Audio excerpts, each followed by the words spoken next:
बेंगलुरु के मुज़ाफ़ात में Bannerghatta reserve forest के करीब एक सांप के काटने से 41 साला सॉफ्टवेयर मुलाजिम मंजू प्रकाश की मौत हो गई।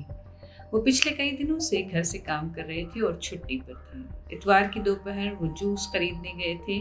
घर वापस आकर उन्होंने जूस का पैकेट अपनी वालदा को दिया और अपने कमरे में जाकर आराम करने लगे। इस दौरान उनकी चप्पल में छुपे हुए सांप ने उन्हें काट लिया।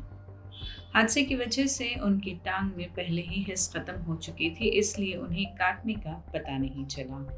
घर के करीब काम करने वाले एक मजदूर ने चप्पल में सांप को देखा और अहले खाना को इत्तला दी। चप्पल में सांप मरा हुआ था। मंजू प्रकाश की वालदा जब कमरे में गई तो मंजू के मुंह से झाग निकल रहा था। अस्पताल ले जाने पर डॉक्टरों ने उनकी मौत की तस्दीक कर दी। माहिरीन का कहना है कि मौजूदा मौसम सांपों की अफजाइश का है और वो खुराक और गर्मी की तलाश में अक्सर घरों के आसपास आ जाते हैं। इसलिए लोगों को हिदायत दी गई है कि जूते और चप्पल पहनने से पहले अच्छी तरह देख लें और झटक कर पहनें।